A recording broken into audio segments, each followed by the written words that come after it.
All right, first rule of the channel, we not talk about this channel. Second rule of the channel, this is not legal advice. So this is going to be chasing the dragon for week 10, heading out of week 9. This is going to be the reactive waiver wire show for the week. And right now, no joke, no lie, the number one waiver wire ad does appear it's going to be Taysom Hill this week. And I would actually say that I agree with this. Probably going to be the number one tight end, I would imagine, on the week. And yeah, I would be rolling him out. I would be knife fighting for him. Again, like, what's a win worth with all the buys that are out there? So some of the buys that are going to go on this week, you're looking at the Browns, the Packers, the Raiders, and the Seahawks. And before I get into this a little bit, I'm going to rant on the Buccaneers throwing the football game away against the Chiefs. Now, this is the same thing that happened in the Super Bowl, where you're going to give the football back to Patrick Mahomes and give him the chance to beat you. I don't understand what the logic is behind that. So in this case, if you weren't watching this game, the Buccaneers scored with 30. Let's see, where's it at?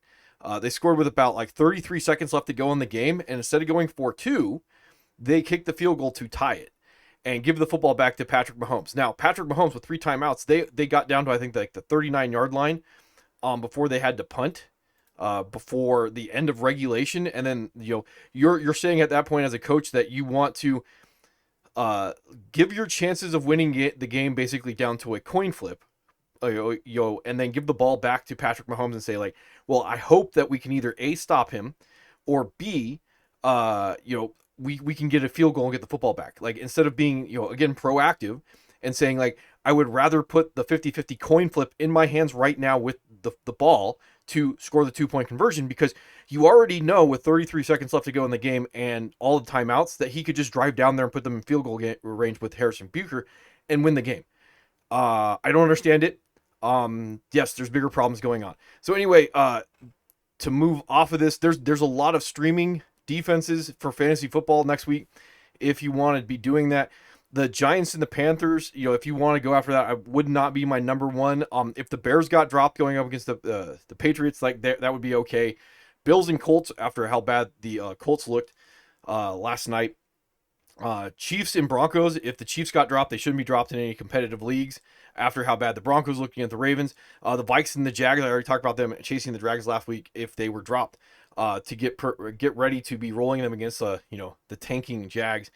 Chargers and Titans, if those weren't already picked up and scooped. The big one that kind of changed this week would be the main one that I would be going after. They shouldn't be available. I think the Eagles did have a pretty good matchup against the Jaguars this week, but if the Eagles are available, they would be the one I would be rolling against the Cowboys now that Dak's out. But those would be the ones, like the main one I would probably say that you got a chance at would be the Chargers to be going after if they're available on your wire. All right, quarterbacks. Daniel Jones, like right now, I guess I would be starting him with your roster, especially if we're going to be matchup dropping against Carolina. Now, I looked this up ahead of time. He is rostered in one of my leagues, so like someone else already owns him. And I think he was rolled out against me, actually. So, the reason why I bring up Daniel Jones, and we'll talk more about this tomorrow and after waivers, if you're not going after like rushing upside quarterbacks, you're really not trying to win your league. And again, that's not saying that you're trying to lose your league. Again, like punting is okay, but you're chasing passing touchdowns instead of trying to get a certain amount of rushing work, which will either give you a floor or win your week with that spike week. So that's what you're looking at with Daniel Jones. He does 2 passing touchdowns to go along with another rushing touchdown. He's going to have that on a week-to-week basis. Even though he's going to be a little bit of a gamble, and it depends on what you need to be rolling out there against Carolina. The other one, talking about like Justin Herbert and Trevor Lawrence are going to be very similar when you're going to have a certain amount of the ability for the guys to throw passing touchdowns. You're also going to get enough deceptive nimbly-bimbly that they can just do it on their own this week. So Trevor Lawrence falls in the end zone twice. I don't know how much I would count on that being a thing, but you can see from like in the past, 5 his second year, 4 in 2023, 2024 he's got 3. So like you can maybe get a little bit of a deceptive nimbly-bimbly, 2 for 45 in week 2. Probably Justin Herbert, like the offense is going to be a little bit more conservative. Again, 4 for 49 in week 8. Primarily you are going to be chasing some amount of passing touchdowns, and then the nimbly-bimbly is going to be like the gravy if you can get it on any given week. There's other guys that I would probably rather have been spending on, like if you're Sam Darnold, if you're in a competitive league and you've been picking up your Sam Darnold ahead of time. I don't know how much I want to be chasing these guys. But these guys should not be on your waiver wire if you're in competitive leagues. You should be looking at like chasing the touchdown for like Rodgers or Cousins. I even looked at Matt Stafford. Matt Stafford's like almost 70% on Yahoo before I went live. All right, running backs. There's really only one running back. We'll speculate on a couple guys tomorrow in Chasing the Dragon. But the one running back, like if he's available, I went and looked him up on Yahoo. Like he's still available is Ray Davis. Probably going to be more of a desperation RB2 right now. If you're going to be rolling him out there than anything else. After he scores on a 63-yard reception, only 6 total opportunities in this game. He did get a red zone opportunity on top of that. Like you're buying theoretical future, you're buying like a lottery ticket. That's why I would probably put him on Chasing the Dragon. Like I would not want to wait after waivers to pick up Ray Davis at this point if he's available. And again, like I said, like I don't know how competitive your leagues are. He shouldn't be available, but I did look up on Yahoo and I think he was like 20% owned, which is surprising after what he did in week 6. He should just be held on to as a lottery ticket. All right, our receivers. I did go look this up with Juwan Jennings. I think he's like 51% owned on Yahoo. So, I don't know what's going on with your league when it comes down to it. He'd probably be the number one guy I'd be chasing after when it comes to wide receivers with Ayuk out with an ACL. MCL, Jalen Tolbert, if Jennings is already snatched up in your league, Jalen Tolbert probably should have been snatched up after Brandon Cooks went on IR, and he did week 5. And he probably should have been held on to as like wide receiver 3. If I can see why he would have been dropped. Right now we are tracking that CeeDee Lamb is going to be out, so that's why I think he would pop up on Chasing the Dragon if you're going to be going after that guy and spending on him. Quentin Johnston, I would probably say like probably not too interested. There's a lot of these wide receiver 3 type dart throws. The one caveat that I would bring up with some of these guys with the Browns, the Packers, the Raiders, and the Seahawks going on by this week, there's probably a lot of wide receivers that are going to be not available. And also we're looking at like AJ Brown and Drake London. I'm one of those guys. So some of these guys might end up being rolled out there as like desperation wide receiver 2s. Quentin Johnston is probably not the worst guy to be rolling out there. Hopefully there are some better guys on your wire. We'll talk about the Panthers guys tomorrow if you're wondering about those guys, if they get dropped, whether or not to be rolling them out. I would say like probably would be leaning towards Quentin Johnston at this point versus the Panthers wide receiver. Again, interesting coaching stuff going on out there in the league. Demarcus Robinson, he was a guy we were tracking on being a wide receiver 3 going into the season with Puka and Cooper Kupp. Part of what he did is because Puka got ejected from the game. 70% snaps, 9 for 6 for 94, 2 touchdowns. I think he had a red zone. One of those was a red zone opportunity. The other one was like a desperation heave at the end of the game. What I would say is, he's going to be in that dart throw range. Again, you're going to have a lot of competition for opportunity. He's going to have a certain amount of weeks. He just had one of his weeks. That's what I would say to it. If you're going to be chasing that, he could have another week next week. There's no guarantee that he won't. There's no guarantee that he will. There are probably other guys that I'd be going after. I did see Adam Thielen pop up on some of the the sites that I was looking at before I went live. I don't know. I would not be surprised that maybe he gets shipped tomorrow. I also would not be surprised that he doesn't. But there's no reason to be rolling him out there other than like maybe not break Bryce Young at this point. Like maybe they have 2 other interesting wide receivers. They didn't manage them very well in the game that I could see, but like I could see Adam Thielen coming back and being in that like high end 3, a certain amount of floor, going to be very capped though if you're going to go after him. And remember, he's not tracking to play, and they have a week 11 bye if you're going to be in that. Now the big news on this one, like I said, like Taysom Hill, why I would be knife fighting for Taysom Hill. Their top 2 running, or their number 2 and number 3 running backs were out. I can bring this up right here in the game. So Alvin Kamara went like full bell cow in the game, with Jamal Williams being out with the groin, and then Kendre Miller was on IR. That's why I was like on the sausage video, I'm like, who's Jordan Mims? I don't really know who Jordan Mims is.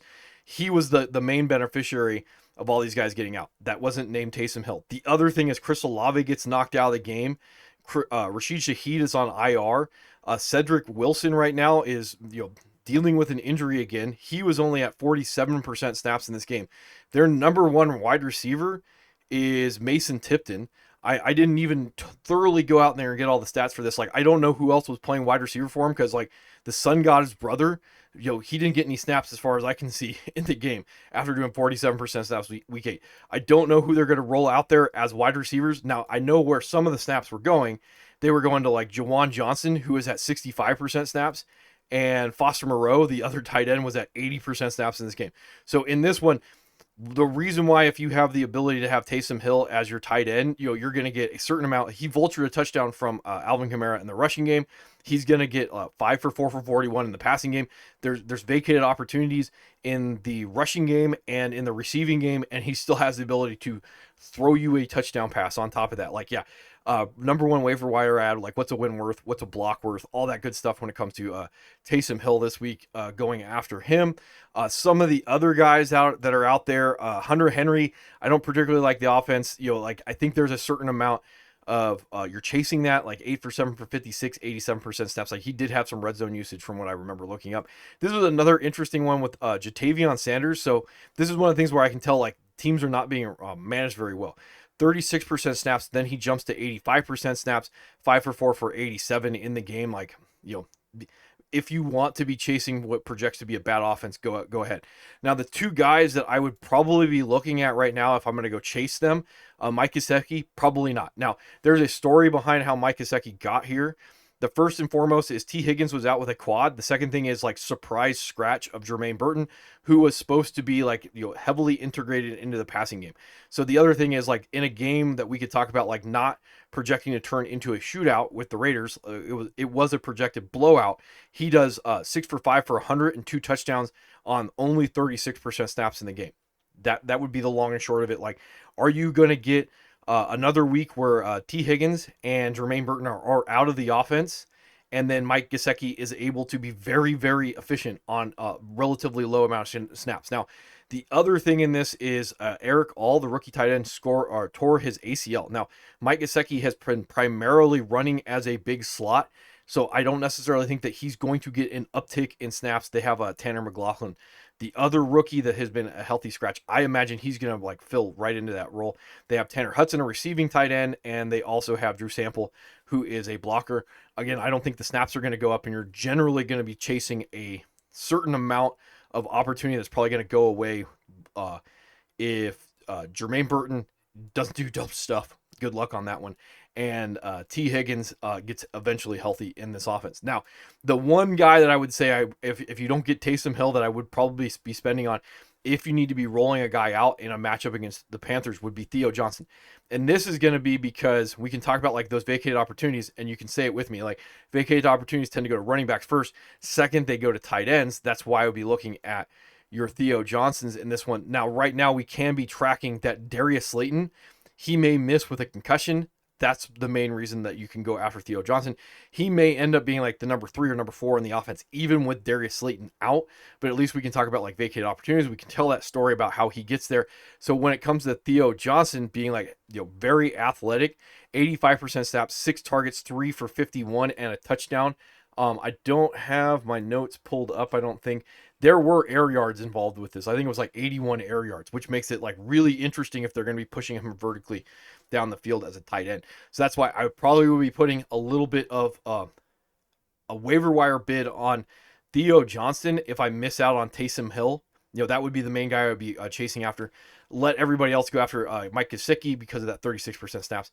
Go after Theo Johnson. If I really need that guy, there are probably other guys that I'd be going after when it comes down to that. And I think that's about it when it comes to chasing the dragon this week. And yeah, I got my notes done.